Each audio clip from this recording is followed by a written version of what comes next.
In this video, we'll build a double pendulum in JavaFX and explore how simple physics creates unpredictable chaos. First, create a new Java class called DoublePendulumFX to start building the simulation. Before we write any physics, let's set up the imports we need for this JavaFX double pendulum project. First, we import application. This is the base class for every JavaFX app, and it lets us create the main program by extending it. Next is AnimationTimer. This is what we'll use to update the pendulum every frame, giving us smooth real-time motion instead of step-by-step jumps. Then we import scene and pane. The scene is the main viewing area of the window, and the pane is the simple layout container where we'll place and move our pendulum shapes. After that, we import color, which lets us style the background and give our rods and bobs clear, high-contrast colors. Now the important one, shape. This single line imports all the shape classes, like line and circle, which we'll use to draw the two rods and the two pendulum masses. Finally, we import stage. The stage is the actual window of the application. We'll set the title, attach the scene to it, and show it on the screen. Now extend the application class to turn this file into a JavaFX program. After that, override the start method, which acts as the entry point for our user interface. Inside this method, we'll set up the scene, add our shapes, and prepare the animation for the double pendulum. Now let's define the core variables that control the double pendulum's physics. These values represent the lengths, masses, angles, velocities, and gravity that drive the chaotic motion. First, we define R1 and R2. These are the lengths of the first and second pendulum rods, both set to 200 pixels. Keeping them equal helps us observe symmetry while still allowing chaotic behavior to emerge. Next, we define M1 and M2, which represent the masses of the two pendulum bobs. Both are set to 40. Using equal masses keeps the system balanced and makes the motion easier to analyze, especially when learning how chaos develops. Then we set the initial angles, A1 and A2. Both start at 90 degrees, or pi over 2 radians. Starting the pendulums from the same angle creates an interesting effect, because even with identical starting conditions, the system will quickly evolve into unpredictable motion. After that, we define A1_v and A2_v, which are the angular velocities of each pendulum. We initialize them to 0 so the pendulum starts from rest before gravity takes over and begins accelerating the motion. Finally, we define the gravitational constant g. Here it's set to 0.98, which is a scaled-down version of real gravity. This keeps the animation smooth and visually pleasing, preventing the motion from becoming too fast or unstable. Now we set up the visual space for our double pendulum simulation.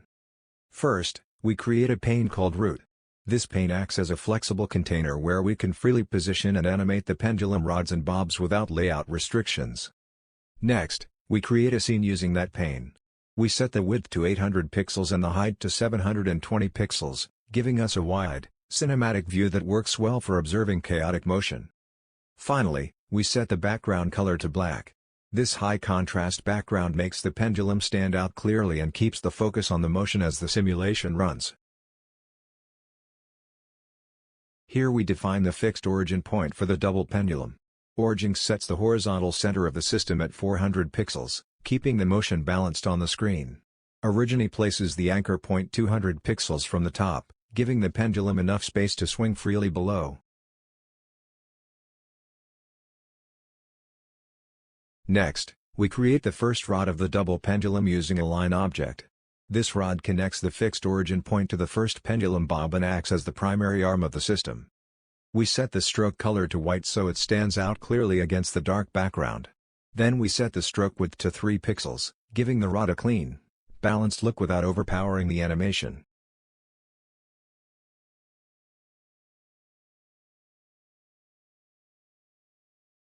Now we create the second rod of the double pendulum. This rod connects the first pendulum bob to the second one, allowing energy to transfer between them and create chaotic motion.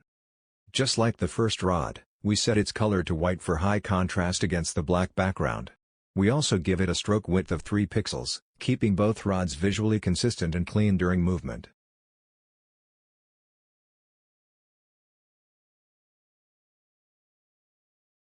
Next, we create the 2 pendulum bobs using circle shapes. Bob 1 represents the mass at the end of the first rod, and Bob 2 represents the mass attached to the second rod. Both circles have a radius of 15 pixels and are colored white, making them easy to see as they move. These 2 bobs are where the mass of the system is concentrated, and their interaction is what produces the complex, chaotic motion of the double pendulum.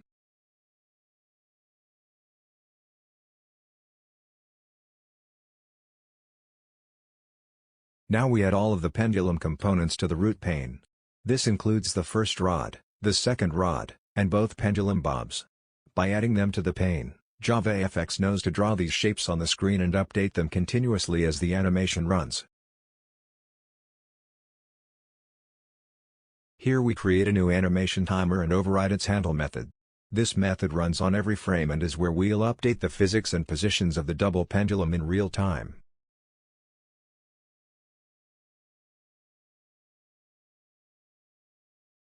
Here we calculate the first part of the angular acceleration for the first pendulum.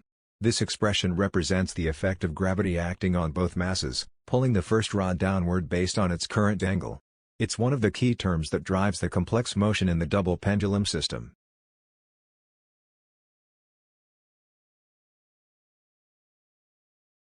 Next, we calculate the second term in the angular acceleration equation. This part accounts for how the second pendulum influences the first one through gravity. It depends on the difference between the 2 angles, which is what allows energy to transfer between the rods and create chaotic motion. This line calculates one of the most important and complex parts of the double pendulum physics. Here, we're accounting for how the motion of the second pendulum directly affects the first one. The calculation begins with math.sin A1 subtract A2. Which measures the angular difference between the 2 rods. This difference is crucial, because it's where the chaotic interaction between the pendulums begins. We then multiply by the mass of the second bob, m2, since the second pendulum's inertia strongly influences the system. Inside the parentheses, we combine 2 velocity-based terms. The first part, A2_v multiply A2_v multiply R2, represents the kinetic energy coming from the second pendulum's angular velocity and its rod length. The second part, A1_v multiply A1_v multiply R1 math.cosine A1 subtract A2, represents how the motion of the first pendulum contributes, adjusted by the cosine of the angle difference. The negative sign and the factor of 2 help balance the equation and ensure the forces are applied in the correct direction.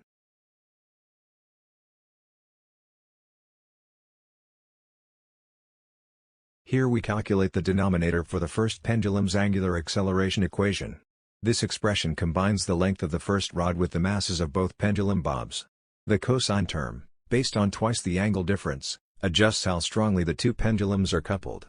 This denominator helps normalize the force calculations, keeping the motion stable while still allowing chaotic behavior to emerge.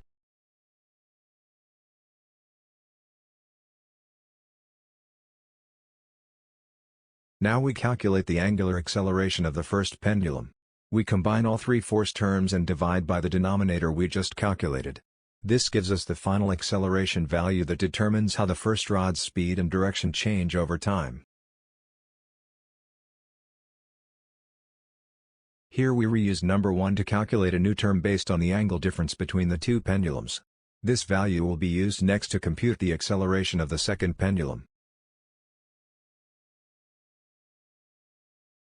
This line calculates a velocity-based term for the second pendulum. It uses the square of the first pendulum's angular velocity, multiplied by its rod length and the combined mass. This represents how the motion of the first pendulum transfers energy into the second one. Here we calculate the gravity-related term for the second pendulum. It depends on the combined mass of both bobs and the cosine of the first angle. This term represents how gravity acting on the system influences the motion of the second pendulum. This line calculates another velocity-based contribution for the second pendulum. It uses the square of the second pendulum's angular velocity, multiplied by its rod length and mass. The cosine of the angle difference adjusts how strongly this motion influences the rest of the system. Together, this term helps capture the complex energy exchange that leads to chaotic behavior.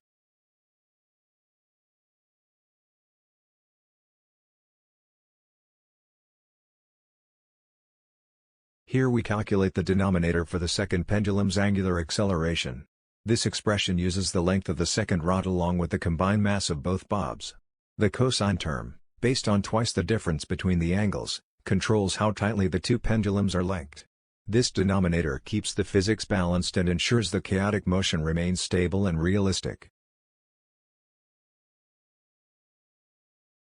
Now we calculate the angular acceleration of the second pendulum. We multiply the angle-based term by the sum of the velocity and gravity components, then divide by the denominator. This final value determines how the second rod accelerates, completing the physics update for the system.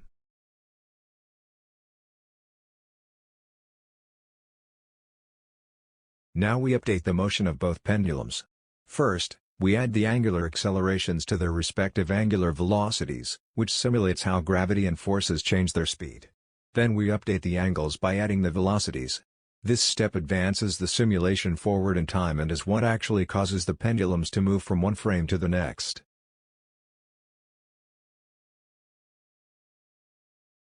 Here we calculate the horizontal position of the first pendulum bob. We take the origin point and add the length of the first rod multiplied by the sine of its angle. This converts the pendulum's rotation into a precise x-coordinate on the screen. Now we calculate the vertical position of the first pendulum bob. Starting from the origin, we add the rod length multiplied by the cosine of the angle. This determines how high or low the first bob is at any moment during the swing. Next, we calculate the position of the second pendulum bob. Unlike the first one, this bob is attached to the end of the first rod, so its position is relative to the first bob. For the horizontal position, we start from the first bob's x-coordinate and add the second rod's length multiplied by the sine of the second angle. For the vertical position, we start from the first bob's y-coordinate and add the rod length multiplied by the cosine of the second angle. These calculations link both pendulums together, allowing the motion of the first to directly influence the second and create chaotic behavior.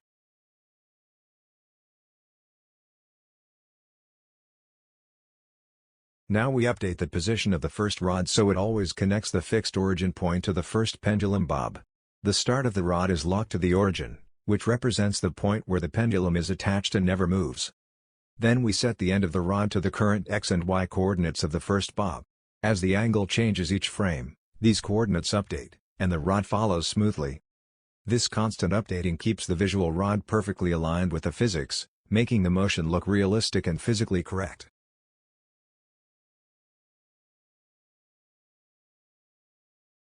Now we update the second rod, which links the first pendulum bob to the second one.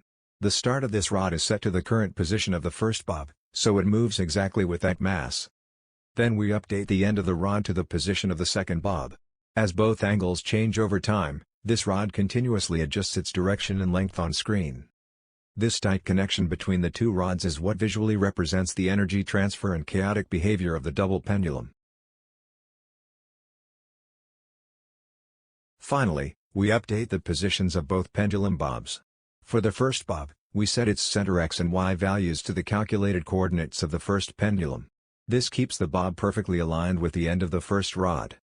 For the second bob, we set its center to the x and y coordinates we calculated earlier. This ensures the second mass stays connected to the second rod and follows the chaotic motion precisely. By updating both bobs every frame, the visual animation stays in sync with the physics calculations, making the double pendulum look smooth and realistic. Now we finish setting up the application window. First, we set the title of the stage to Double Pendulum, Chaotic Motion, so the project name appears clearly at the top of the window. Next, we attach our scene, which contains the pane, the rods, and both pendulum bobs. Finally, we call Stage Show method to display the window. Once this runs, the simulation starts immediately, and you can watch the double pendulum move with real, chaotic physics. And finally, the main method calls launch, which starts the JavaFX application and runs the double pendulum simulation. Now go ahead and run the program and watch the double pendulum come to life with real chaotic motion. If you enjoyed this simulation, make sure to like the video, subscribe to the channel, and check out the next tutorial where we dive even deeper into physics-based animations. Thanks for watching, and I'll see you in the next one.